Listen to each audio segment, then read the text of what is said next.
series. Thank you guys for everybody for coming, even though it's windy and a little cold. I think this is going to be a really cool session, and you guys are going to love the bike park. I'm super excited about it.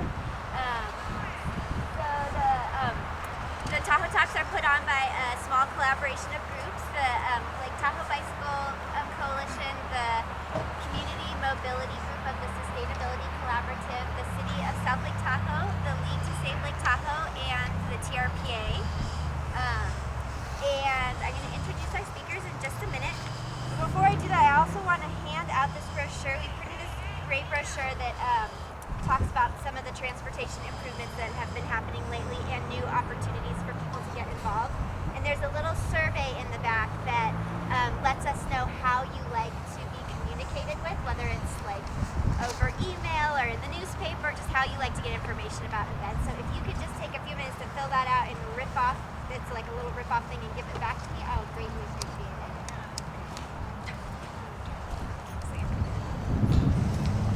So, okay, let's get started.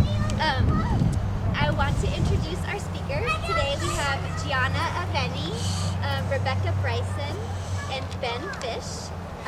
Gianna is from the Community Mobility Group of the Lake Tahoe Sustainability Collaborative, and Rebecca Bryson is a commissioner on the City of South Lake Tahoe Parks and Recreation Commission, and she's also on the Community Mobility Group of the Sustainability Collaborative. And Rebecca and Gianna spearheaded an amazingly popular bike to school week last year at the elementary schools that had over 400 kids participating in a variety of events. So they're going to talk about mainly about how that went and what they did, and then they're also going to talk about some other safe routes to schools planning that's going on. We're very excited because we just found out that a bike trail along Al Tahoe and a complete streets project along Al Tahoe Boulevard that Rebecca and Gianna both worked very hard on just got recommended for an extremely competitive state funding program. And Ben got paid. Everybody worked really hard on it. Many people here. So that's super exciting. And then Ben is the president of the Tahoe Area Mountain Biking Association, and he has been working more hours than anyone can imagine getting this bike park first. Not paid. What? Not paid. Not paid, yeah, totally not paid. Getting this bike park approved by the city, working on the design, and now like working on getting it in the ground. So I'm really honored that you guys were able to spend some time with us today to talk about all these great new bike activities. So Gianna and Rebecca are going to kick it off, and then we'll just have a little discussion, and then Ben will take us on a tour of the bike park. So thanks, you guys. You guys want to sit? Or you... Yeah, feel free to do whatever. It's damp. Just Thanks for the warning. Alright, so I was going to start off talking about the Bike to School Week that we did this year. We really sort of threw it together pretty last minute. I think we had like 2 weeks really that we planned it all in, and we had been talking about maybe doing it, maybe not, trying to get some pilot programs in our Safe Routes to School plan. And so we just decided, all right, let's go for it. And so there was a lot of things that we learned from this year that with more planning time next year we hope to improve on. But I just wanted to go over some of the things that went well from this year, some of the things that didn't go so well, and then how we plan to improve on that in the future. So one of the things that we think worked really well was we used these punch cards. I printed out like a giant version of one. They were like business card sized, and we gave these, we stood out in front of the school and just asked kids as they came up to school, you know, hey, did you bike or walk to school this week? And if they did, we gave them a punch card, and we hole punched the day of the week for each day that they biked or walked. And the kids really liked having something tangible, you know, it was exciting. Some of the kids would run up with their card in hand ready to get it punched. So having something that the kids could hold on to and actually physically do rather than just like, you know, raising their hand in class if their teacher asked if they biked or walked. We think that worked really well, having the punch cards. Another thing that worked well was we did the Bike to School Week at the same time as the Lake Tahoe Bike Challenge.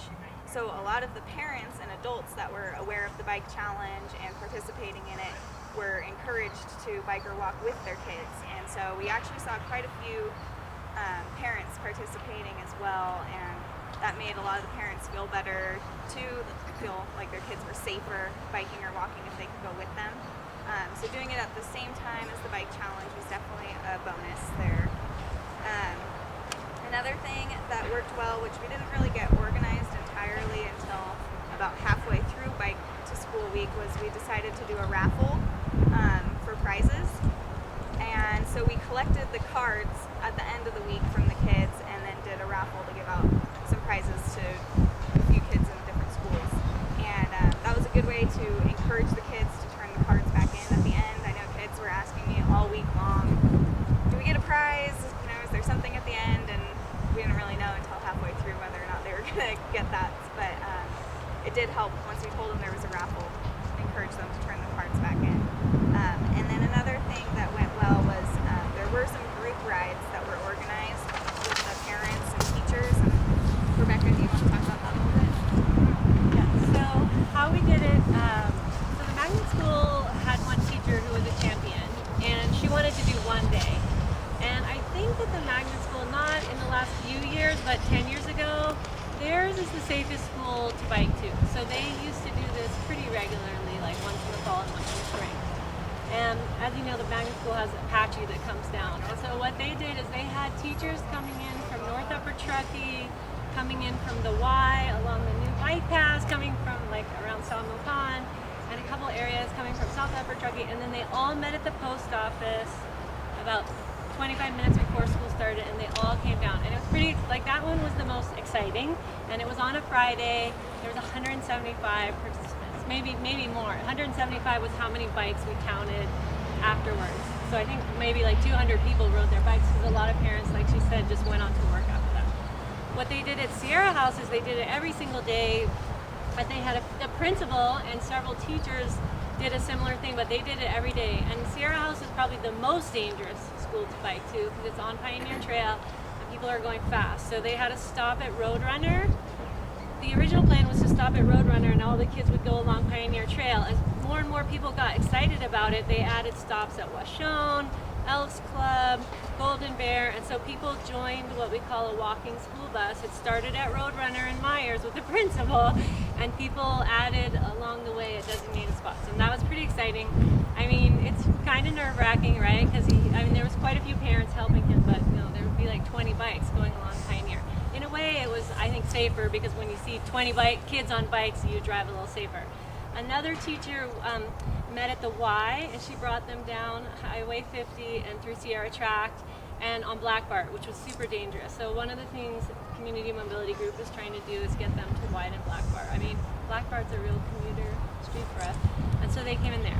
At Bijou, it was much more freeform, and plenty of people already walk going there, but I think this year we'd like to organize. People would come in little groups, like groups of friends would come together, and Tahoe Valley was kind of so that's how it worked. But I think more along the lines of what Magnet and Sierra House did, where you organize walking school buses, we'd like to do schools this year. And so that was all great for having only 2 weeks to plan this. You know, it was really incredible. Some of the 175 kids coming on one day with such short planning notice. So some things that didn't work out so well this year was also the punch cards. While the kids liked using them, and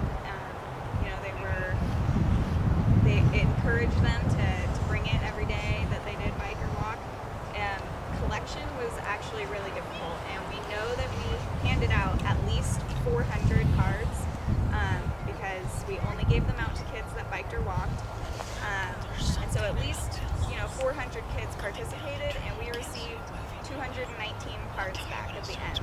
So we were able to get some useful numbers out of it, but we do know that there was a lot more participation than what we collected, so that's something that we could work on in the future. And like Rebecca was saying, that one day that there was 175 bikes at Magnet, they didn't even do punch cards that day. We just made a list of at least 75 so those people ones that got lost. weren't even included. So that's definitely something that we could improve on, is working on ways to make sure we keep all that information.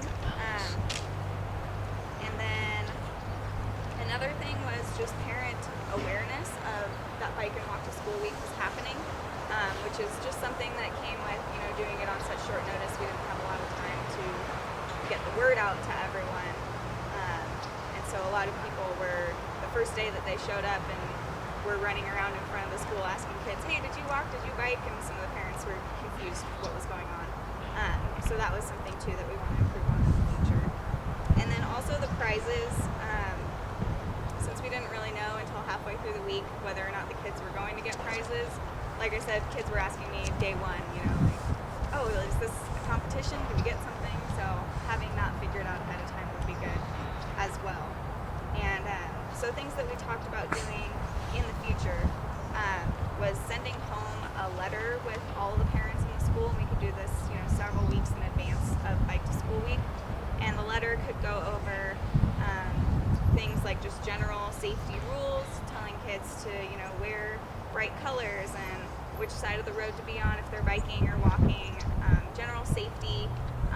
Also, it would be great if we could include maps of recommended safe routes to school.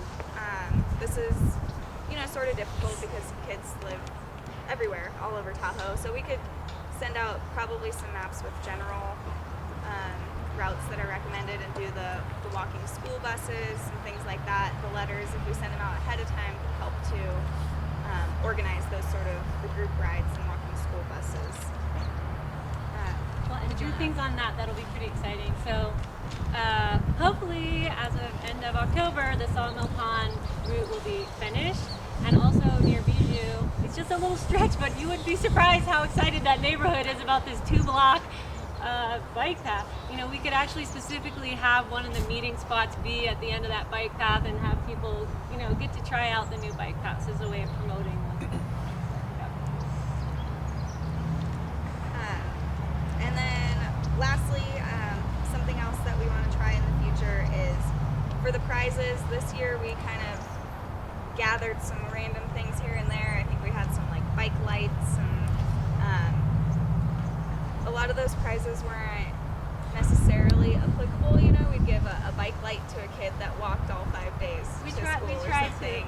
it out. 'Cause some were So it was, we scrambled and we got some prizes together, but something we want to try in the future that's been used in other places is something called a Golden Sneaker Award, which is where you have this trophy that is, a spray painted golden shoe that encourages the kids to bike or walk to get to school, and whichever classroom or school bikes or walks the most would get to keep the trophy until the next competition. And so that's something that as we are able to do more Bike and Walk to School days or weeks or whatever, as we do them more often, the golden sneaker could be passed around, as bragging rights for the class that bikes or walks the most.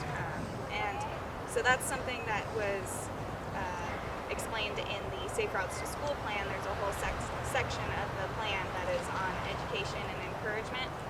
And so the golden sneaker, along with other ways to improve on walking school buses and group rides and stuff like that, are all part of this Safe Routes to School plan, which Rebecca's going to talk about a little bit more, but we wanted to sort of open it up for questions or comments if any of you had anything you wanted to say specifically about Bike to School Week.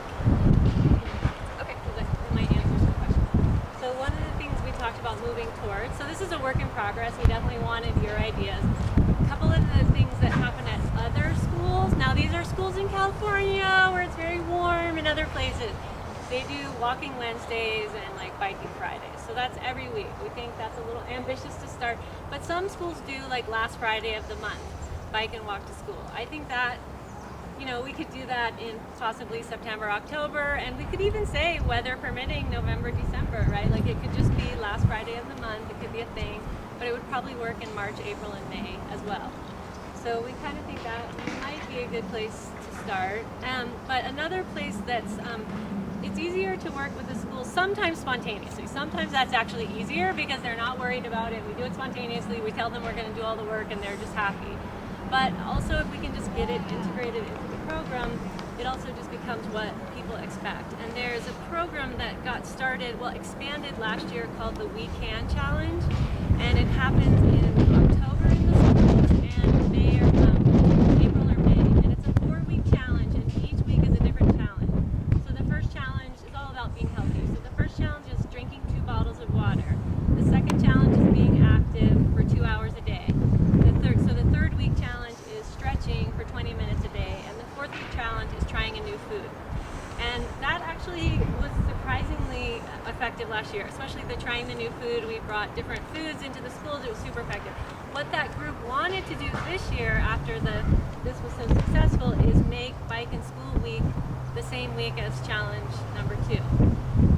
So we're thinking about doing that, but it's starting very late in the school year, right? Like we're starting October 19th, so that would mean challenge 2 is October 26th. And as some of you in the crowd know, who were out at 7:30 last year doing bike counts, it was 29 degrees in October. So, but I do think if we can integrate this with that program, it's yet another opportunity. We could do it as challenge 2 in the fall, challenge 2 in March, and we can even do Bike to School Week, because a lot of the feedback that we got from the parents is it's such a bummer that in a way, it's great that we did it, but it was a bummer that it was the second to last week of school, because it would have been great getting the kids doing the challenge in April so that kids and parents would get comfortable and then they could ride the rest of April and May. So I think that that We Can Challenge is in the March-April time frame, and if we could start it then, we would, then this year we could go.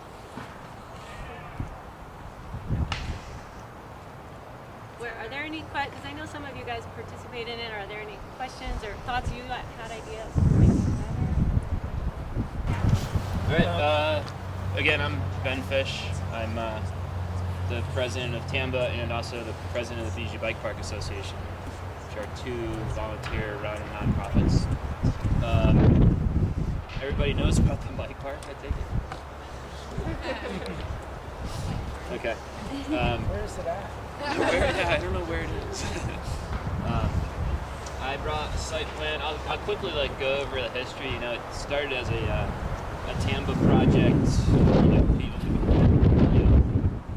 As well.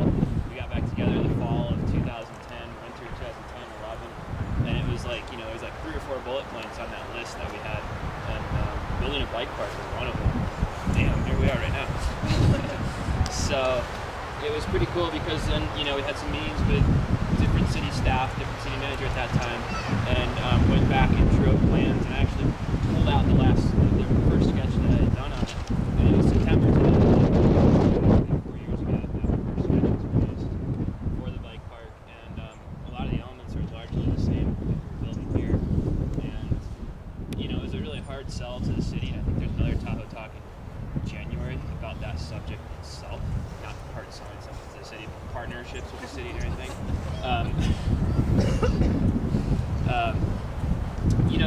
It took time because a bike park is not like a soccer field or a baseball field or a recreation activity.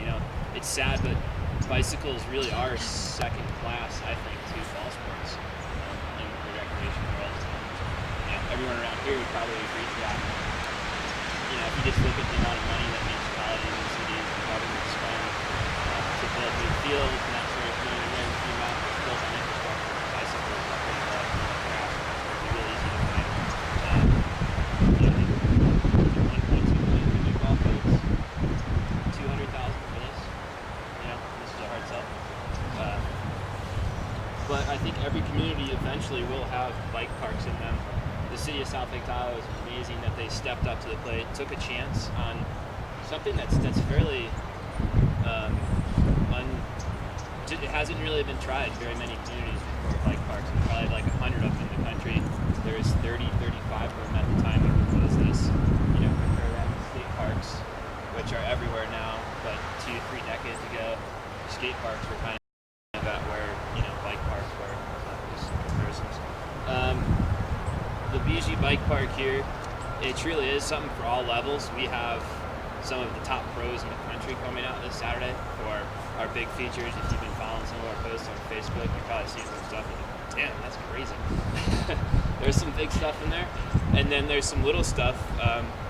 Like we were saying, the kids, like my son has been riding all the little stuff, just loves it to death, and it's truly going to be like a destination for people, I think, in the country, honestly.